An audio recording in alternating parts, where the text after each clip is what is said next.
Hello, I'm Shieldwall100 and welcome back to Gotham for another Batman Miniatures game 3rd edition battle report. Today we are seeing the Joker face off against a team of the Bat family. That's not the Batman crew as you normally see, that is a specific team comprised of members of Batman's closest allies. It's a slightly restricted roster but comes with its own set of interesting perks and penalties which I'll go into later. Please feel free to comment on the video to let me know of anything I may have got wrong or any comments. Any feedback is welcome. And also in the description below you can find a one-off code for the Top Hatted Hamster web store. I'm not affiliated with them, but they were kind enough to send me a code, and you can find it there to give yourself 10% off your first or next purchase. Okay, right, let's get this shindig started. Okay, I'm going to take some time to explain the composition of the Joker crew for today. As you can see, I'm taking a different version of Joker from the last time I used this crew. This is the Joker from the Joker's Clowns Party bat box, I believe. He is a really nice model and he's very powerful. He has the stats to really get in close and personal with the enemy. He's got a lot of quite useful little debuffs and whatnots on his in his trait listings. So yeah, he's quite a lot of fun to use. As you can also see, I have taken Harley Quinn from the Back to Gotham box set. She's a psychic and she hits really hard and she's very fast with that mallet. Could be useful against the heroes today when they are, every model they lose will count a lot towards them. On the far left you can see Borgon the Cursed, a big guy. He's a henchman, but he hits really hard. And above, sitting on the hostess cake van, you can see from the Suicide Squad box the Panda Bear cosplay guy. His gun is really handy, hopefully in this situation, because it has a silencer, which means that the dodge rule, which a lot of the heroes rely on, will not be effective against it. Filling out the Joker's crew, you can see a bunch of henchman clowns here. Some familiar faces in the way of Rasta Clown and Whiteface on the left, and some new faces in the form of Dynamite. So saying because he's strapped up with dynamite and can actually explode during the course of the game, and Hobo Clown on the far right. Yes, these guys are just there to make up the numbers, do some damage, gang up on heroes, and score points most importantly, because it's mostly about scoring points. Right, let's move on to the Bat family and see what's happening with them. The four heroes in the Bat family team, as I'm using them today, are interesting in that there's no actual Batman in it.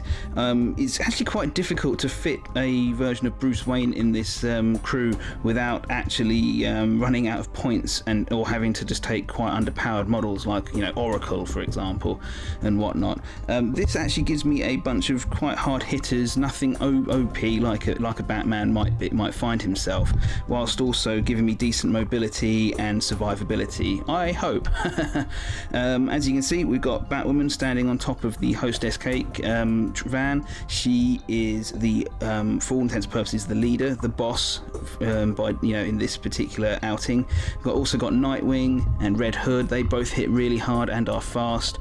Nightwing's a little bit more mobile with his Batclaw, but Red Hood's a little bit more durable with his Kevlar vest. And finally, last but by no means least, you've got Damian Wayne as Robin. He is the cheapest, but he still hits hard, has great stats. He just doesn't have quite the longevity of the adults in the crew because he's only got willpower and endurance 5. In terms of the objective deck, you don't just use the straight up Batman deck for this one. You for using a team, it actually depends upon the composition. Because most of these models have the Batman affiliation, almost all the cards in the deck are Batman cards. However, taking Damian Wayne, who can also work for the League of Assassins, allows me to use to sprinkle some League of Assassins cards into the deck, which hopefully you'll be seeing later on. Okay, let's move on to deployment. Okay, I drew the dual deployment card, and what it looks like a nice standard 12-inch deployment arc, as you can see. However, as you can see, there's the marker mentioned there. I'll skip the text. What it means is these two markers on the board are for deployment of free agents, which the Joker crew doesn't have any, so they just have to avoid it because no other models can go within 4 inches of that marker. On the Bat family side, Red Hood is a free agent, so he deployed originally within 4 inches of there, but he has the undercover special rule, which allows him to deploy a further 8 inches away. So I just popped him on top of the cop car because he's impetuous, and that's what I figured he'd do. Right, continuing on, as you can see, there's Red Hood. Nightwing's back here on top of the car. You've got Batwoman and Robin up on top of the buildings, ready to do some late night roof hopping there. For the Joker's side, you can see Joker himself and Borgon and some of his clowns there. Going the other direction, I'll just take it around here. You can see Harley Quinn taking the other half of the crew. Yes, that concludes deployment. Let's move on to turn 1. Okay, the take the lead and raise the plan phases have both just been completed for turn 1. It was very quick, in fact. Neither side played any cards from their hand during either phase, so no objectives on the way as yet. In terms of the initiative roll, that was done, and as you can see, it's a 6-5 victory for Joker, which means he has initiative and will be going first and whatnot today. Well, this turn at least. In terms of Audacity placement, that was even quicker because there's only 4 models on the Bat family side, so obviously they each get one. And on Joker's crew, even simpler, because of his Chaos Agent rule, he can distribute Audacity counters as he sees fit during the course of the turn. The only model that is exempt from that is Harley Quinn, so she has an Audacity counter allotted to her. The rest of the 3 can be used as they wish. Right, let's get activating. Okay, and a flurry of actions necessitated for the Joker crew side. Because they had the initiative, they had to move first, and also the Bat family has just burnt through all 4 of its passes as well. So 5 figures on the Joker side have had to go, and I'll just summarise that very quickly. As you can see, Dynamite down here has moved forward. Just about all of the crew were in spire range of Joker, so although no Audacity markers have been used yet, they have been able to put down quite a few suspect markers. That's it. And yes, Dynamite has put one down. The Panda costume guy did so as well. Hobo moved forwards from behind here and popped one just there, and as you can see, Whiteface sneaking around the back has placed a suspect marker there. Okay, the Bat family now has to start moving, and we'll see where that goes. Batwoman was the first model to move for the Bat family. She moved along the rooftops here, just normal movement, didn't engage her bat claw or anything, and she placed a suspect marker, which turned out to be a snitch, if I can just find it. Here we go. Yes, we've seen this one plenty of times before, so I won't go too much, but 3 points if this snitch marker is not revealed, which it frankly cannot be by the end of this turn. That'll be 3 points scored for the Bat family, so that's a nice rich investment. Early doors snitch cards are very, very good, and yes, it probably will be the case today. Okay, moving on. Rasta Clown up next for the Joker crew, and yeah, he just moved forward. He's too close to Hobo Clown to be able to put down a suspect marker of his own. So yeah, no cards played yet from the Joker crew's hand. Obviously, just not working out for them just yet. Maybe when things start closing up, it'll be a different story.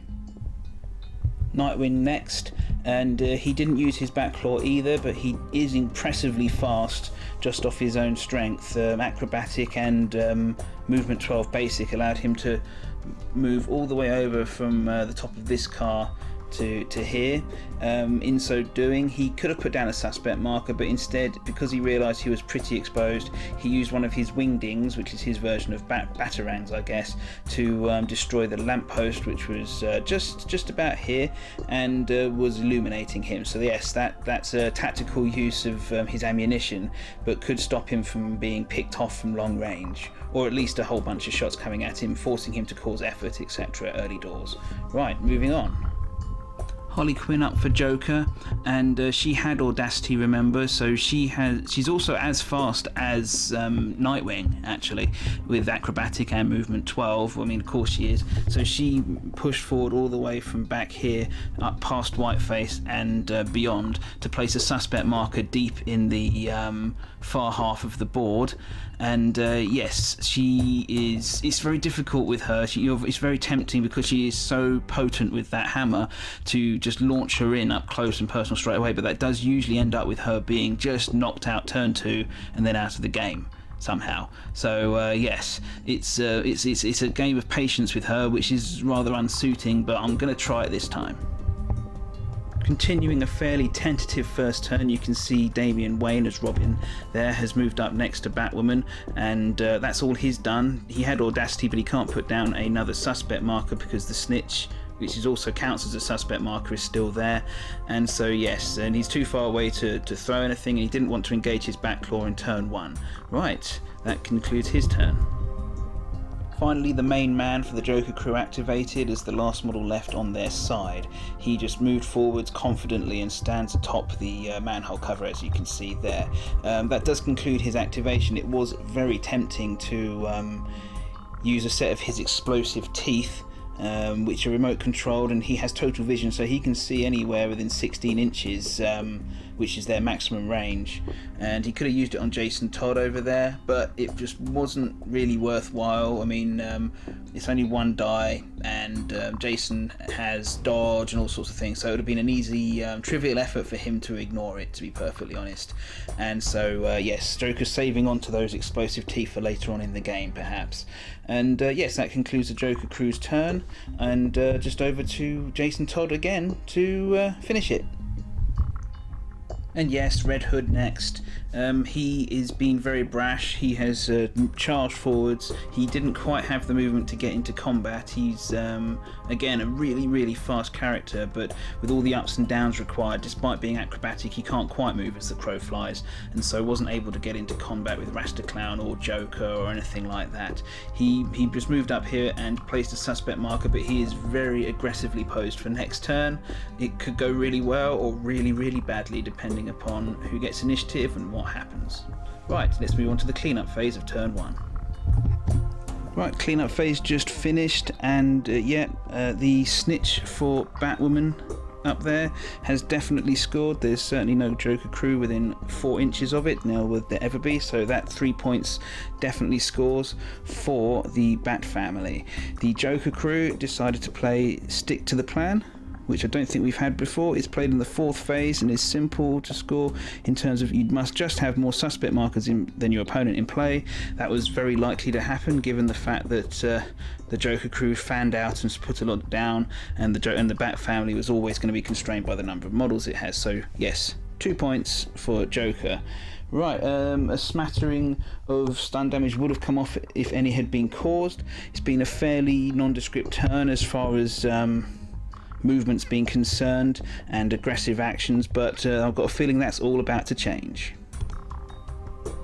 Okay, the first 2 phases of the second turn have just been completed. From the cards, I'll show you that the Bat family has played From the Shadows, which is a League of Assassins card. As I said earlier, it's been included in the deck courtesy of Damian Wayne's presence. What it means is it's placed in the first phase and it scores at the end of the turn for 2 points. Bat family has to nominate a model to be taken out as a casualty note, not just knocked unconscious, as a casualty, which is usually quite tricky for them, but we'll see. They are nominating Panda Guy as the person who is marked for, well, if it was the League of Assassins, marked for death, but in this case marked for being taken out as a casualty, shall we say.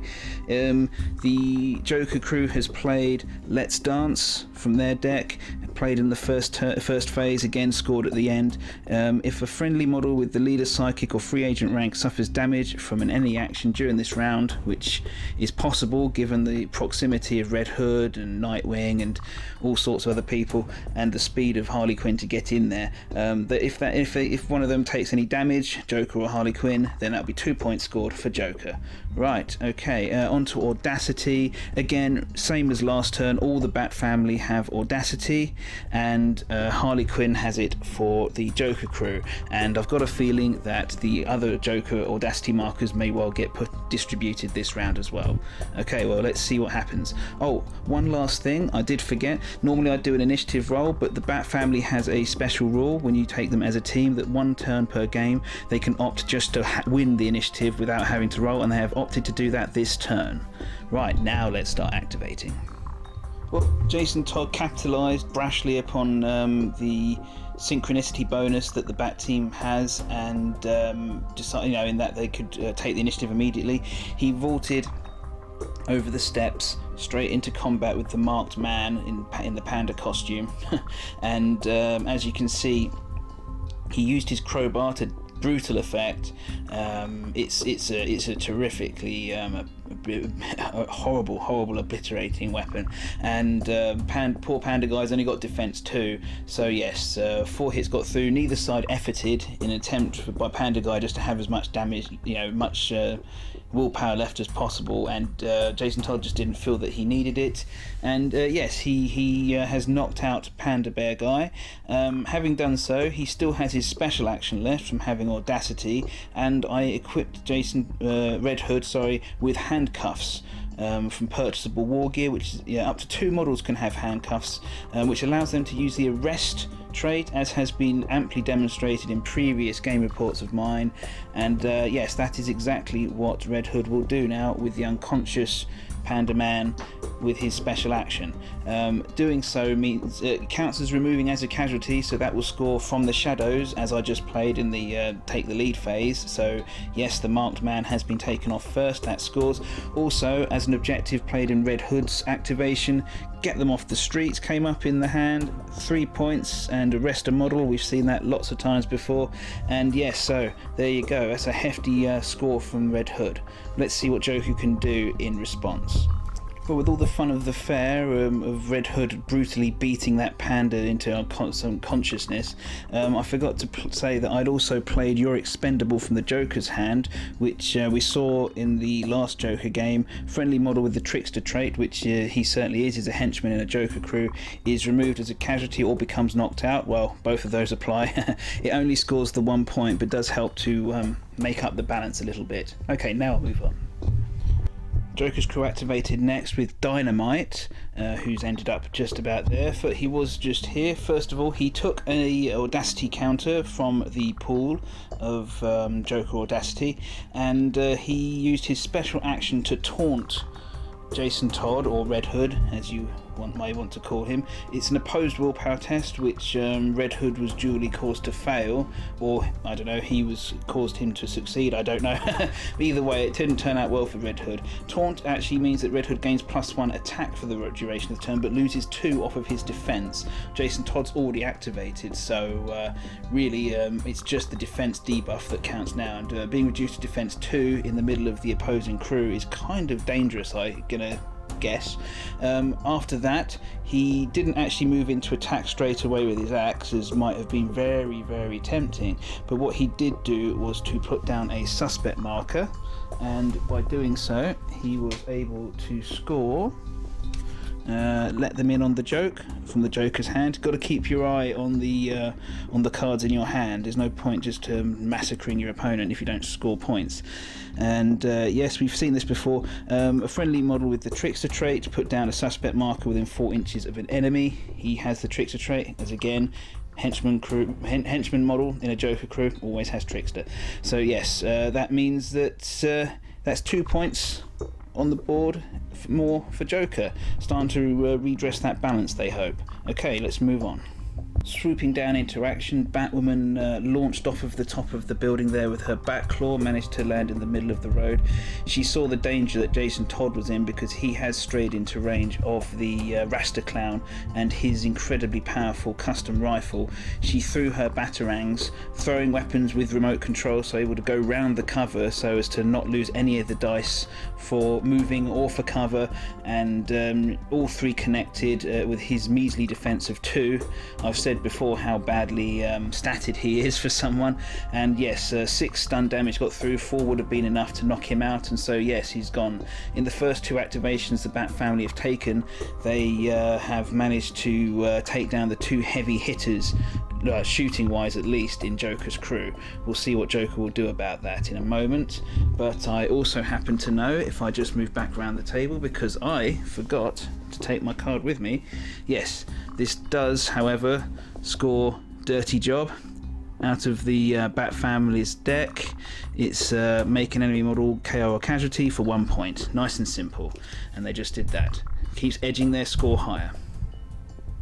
Harley Quinn couldn't hold herself back anymore. She launched herself from over here next to the suspect marker she placed last turn into combat with Nightwing, crazily swinging her mallet as she went. This had the cause of, she used her special skill to distract Nightwing. It's an automatic success. It's -1 off his defense characteristic for the remainder of the turn, which is really useful. And then she used her attack action to lunge in, swing her hammer. Both Nightwing and her used 2 efforts, Nightwing to reduce her attacks and she to increase them back up to the starting amount again. She probably should have put a little bit extra in, to get that extra dice, because unfortunately, after all was said and done, despite the fact that he was reduced to attack 3, she only did 3 successful, she only got 2 successful hits on him. Both of the strength dice, sadly for her, whiffed and rolled a 1 and a 2 respectively, so they didn't count. And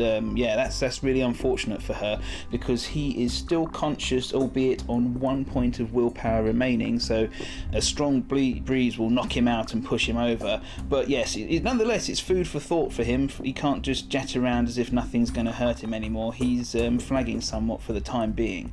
But yes, now it's time for the Bat family's turn. Harley Quinn didn't play any cards from her hand, didn't have any which relate to the situation, just trying to cause some damage. Nightwing did activate next, shrewdly aware that his time may be limited. He had Audacity, of course, as all the Bat family do. He used his special action to activate Combat Flip, which he can do when he's in base contact with an enemy model, to give him a little 3-inch move there. Then with his remaining move, he easily managed to get over here and to reveal the Joker suspect marker, which Hobo Clown, just poke around the corner there, which Hobo Clown had placed before. By doing so, he played Comb Through Everything from his hand to score 2 victory points, reveal an enemy suspect marker. Nice and simple. In return, however, the Joker crew played So Long It's Been a Gas, which is one we haven't seen before. They play it in reaction to Nightwing revealing that suspect marker. What happens is the Bat family then has to choose another model in their team. So I chose Batwoman there. She places a suspect marker, but immediately suffers Enervating 2, which will be 2 off of her next action's effort limit. The next time she does an attack or defense or something like that, something that can have effort applied, she reduces her effort limit by 2. It's actually quite the burden on her, unfortunately. But yes, so not only does the So Long It's Been a Gas card completely nullify Nightwing's objective card that he played, in terms of they both score 2 points, it also puts a bit of a penalty on Batwoman into the bargain. Well, okay, onto the Joker crew now. See if they can capitalise on this.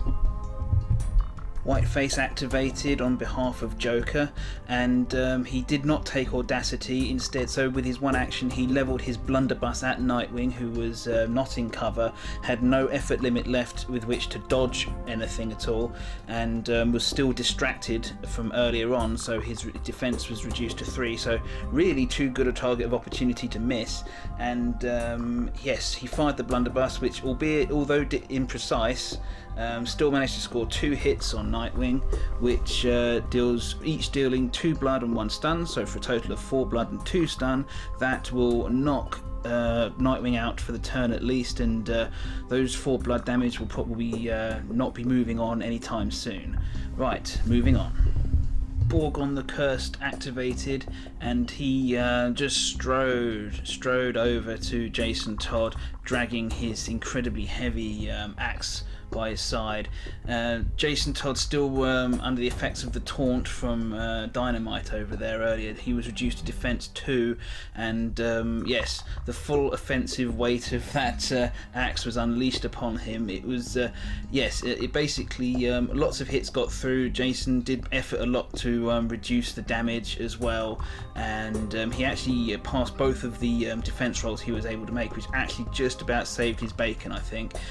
With the hardened roll, and also with the hardened rule, sorry, not roll, and also his Kevlar vest, he managed to convert one of the blood damages into stun damage and then ignore another blood damage. So yes, he's actually taken 4 blood and 4 stun from that attack. Borgon himself efforted 3 times to increase his dice pool, and yeah, so he's carrying 3 stun as well. So yeah, a bit devastating that. Jason Todd is really is also flagging as another member of the Bat family, grievously wounded but not out for the count yet. Right, Damian Wayne was the last model to activate for the Bat family. He was originally up there on a perch, but what he did was, at the beginning of his activation, the Bat family played from the shadows, which is, they played it as a resource this time. So as you see, he is a henchman. He instead of moving normally, he could use his movement action to teleport down to anywhere within 4 inches of a friendly suspect marker. There was a suspect marker here that Red Hood placed in turn 1. Having moved to within 4 inches of it, though, you then remove the suspect, which is why it's not there anymore. He moved into base contact with Rasta Clown there. He can't arrest him, didn't take handcuffs on him this time, but nonetheless, if Rasta Clown does actually wake up from being unconscious, he won't be able to shoot his gun, not whilst he's next to Robin anyway. But what Robin did next was to use his batlings to knock out Hobo with an attack action just there. So that concludes Damian Wayne's turn, and we'll move over to Joker now. And finally, Joker activated as the last model for turn number 2. He took the last Audacity token that was available to his crew, as is his right, and he was over here by the manhole cover, sewer grating, however you want to say it, sorry. First of all, he used his special action to use his one-shot gun on Nightwing, who was currently locked out. Poor Nightwing didn't really have much chance to get out of the way. He was KO'd after all.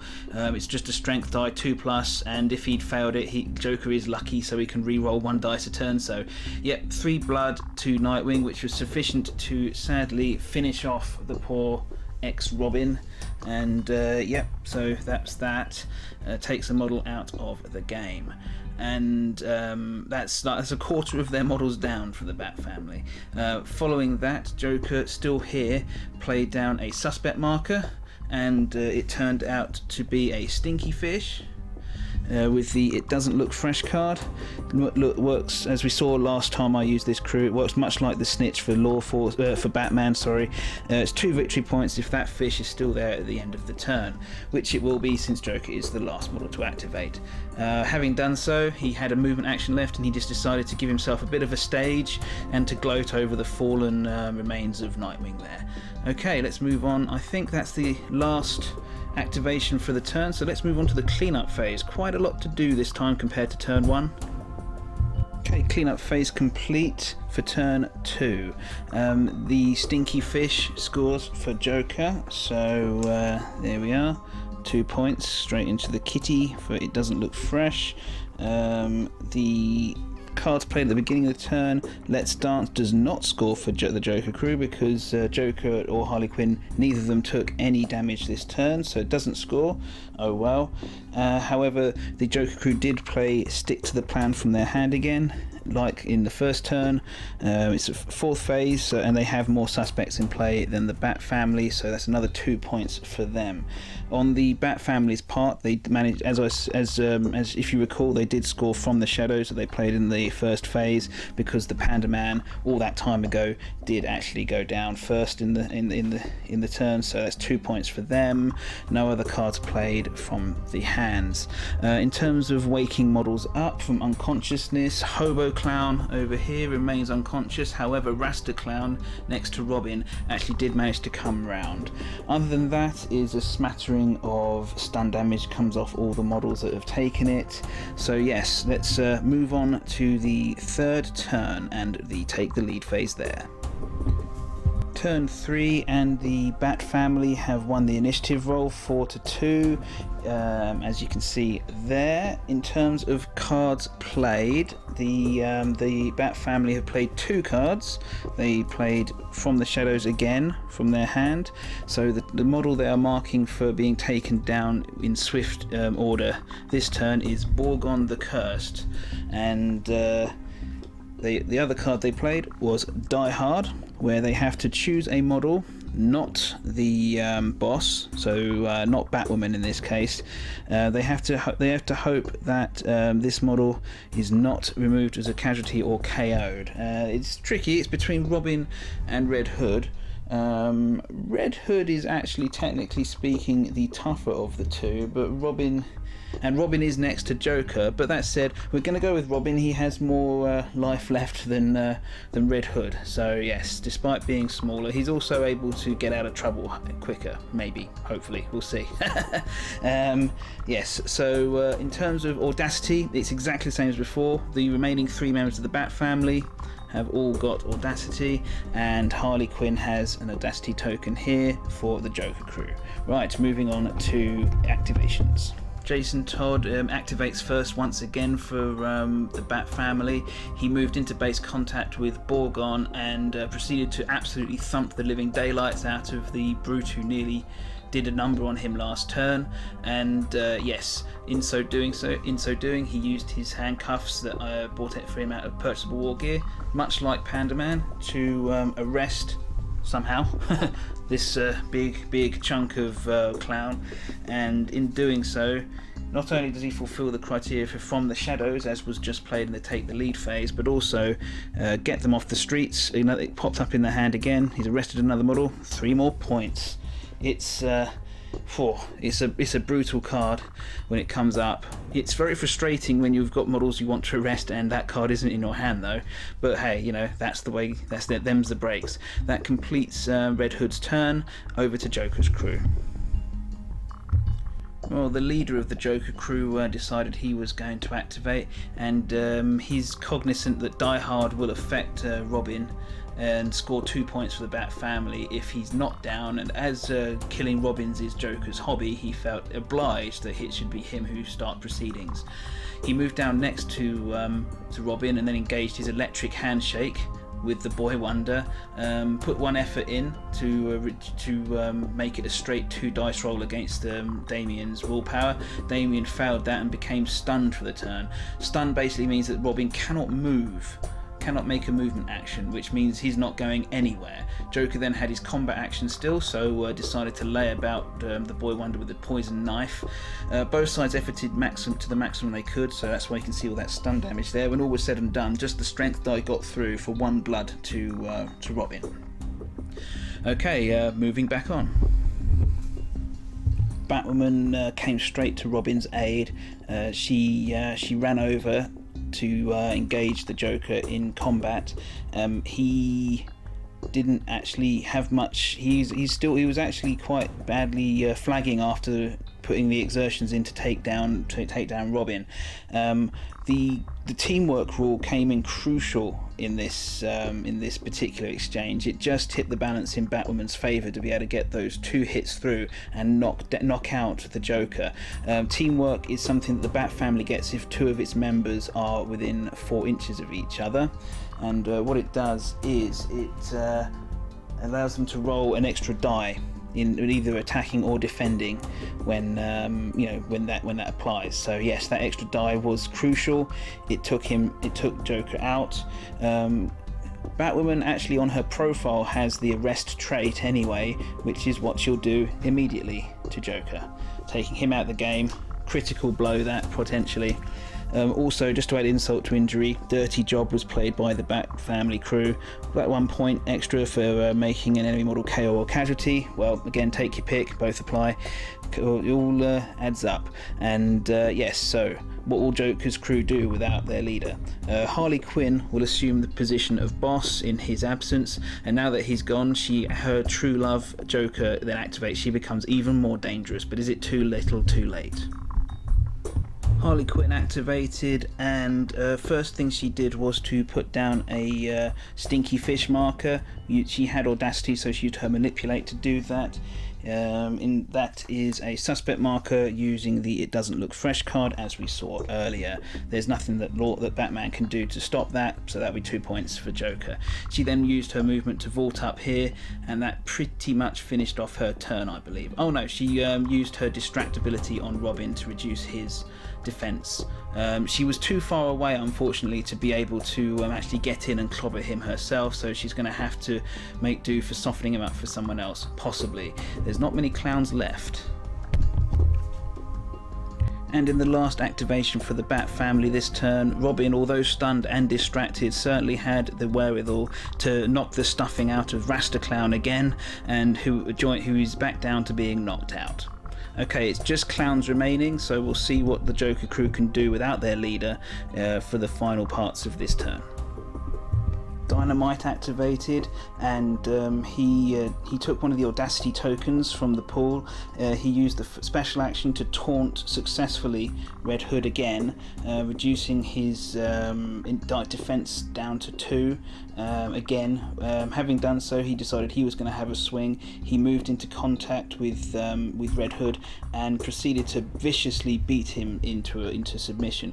Both sides efforted to their maximum, but sorry, I'll just move that. As you can see, three horrible hits got through, 2 blood each, and that will remove Red Hood from the game.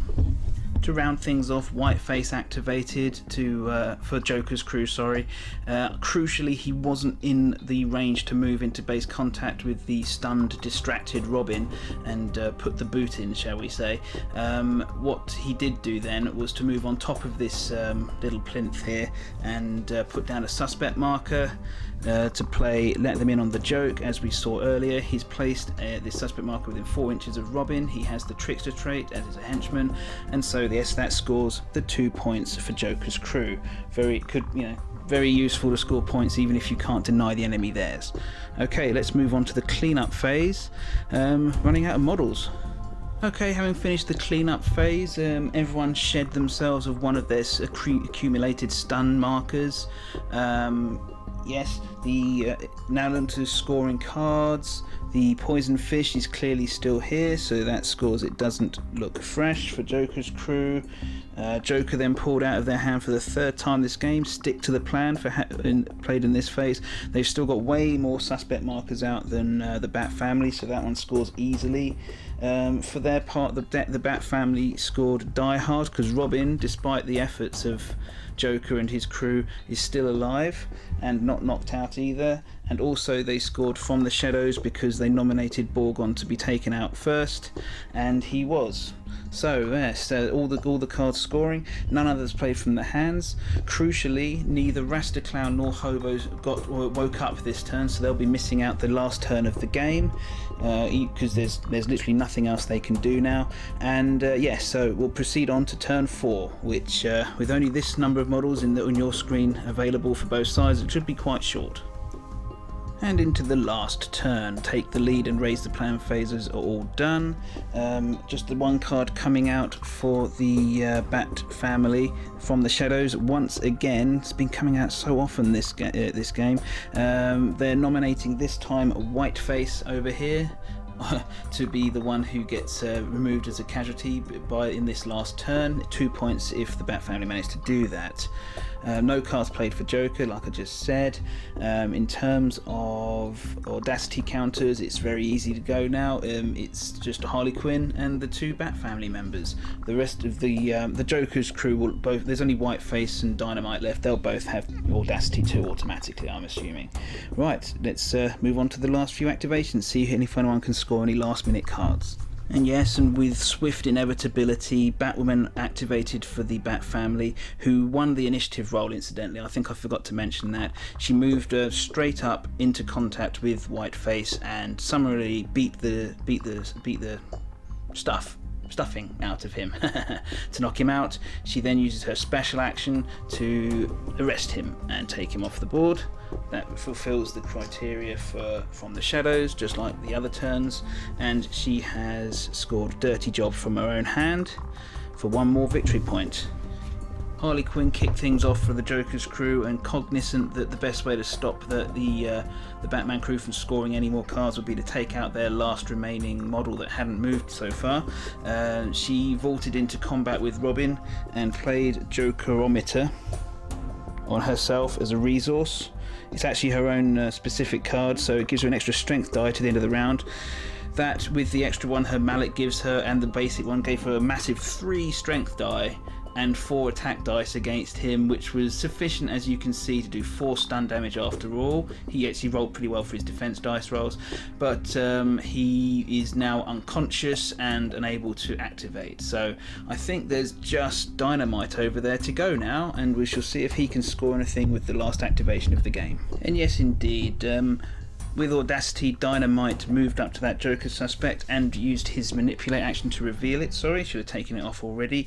In so doing, he played Let Them Do Their Thing from the Joker's hand, in which case, we saw it in the last game, it turns into an explosive device, set of teeth, and he moves it 2d6 inches this way. It landed squarely on top of Batwoman, dealing her 2 stun damage, not enough to worry her at all, especially not this late in the game, but nonetheless scoring the 2 points because it did damage to somebody. And yes, that concludes the game's scoring. So I'll just pop this one on. At the end of the turn,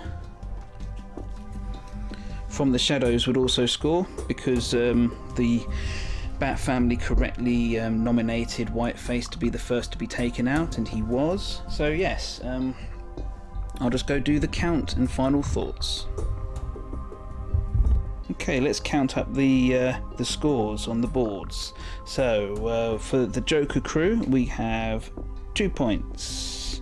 3, 4, 5, 6, 7, 8, 9, 11, 13, 15, 17, 19 points. It's not a bad score at all. But there's a hefty wad of Batman cards coming their way, so let's see the Batman score. Well, the Bat family score, shall I say. 3, 6, 7, 8, 9, 10, 11, 14, 15, 17, 19, 20, 22. So there you have it. 22 points beats Joker's score, so the Bat family has it. They lost 2 of their number tonight, but they did manage to take down the Clown Prince of Crime into the bargain. Yes, that's pretty much as I thought it was going to be, before I counted up.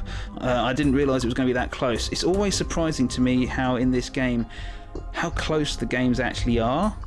I mean, people get on Knight's back for things, but they really must have play tested these decks quite a lot, because even when a crew has a bad showing, it usually turns out that the other crew doesn't score much more than them as well. So yeah, I don't know. I mean, but yeah, I mean, this was another close one, despite me thinking perhaps otherwise before I started counting. I enjoyed using the Bat family a lot. There's only 4 models, but the way the Audacity counters work in this really does help with redressing the balance, although having a lot of models also counts a lot in the Joker crew's favour as well. It's really balanced on a knife edge, I thought, and yeah, every time a Bat family member went down, it was a significant loss in capability for them. But also I just liked it. I put a lot of cards in their deck which would reward aggressive action, shall we say. So a lot of cards based around arresting models, taking models out of action, because I figured that would be the best way for them to redress the balance. And also if they're doing that and scoring points, then that's both things covered at the same time. Anyway, that's enough of me rambling. Hope you enjoyed the game. I certainly did, as always, and I'll be doing this again in some other form, maybe in a different part of Gotham with different crews. I've got plenty on the way. I just need to get painting, really. Well, once they've arrived. Anyway, thank you very much for watching. If you've got any questions or comments at all, then please let me know in the comments below, and I'll do my best to, say what I can say. Thank you very much. Bye-bye.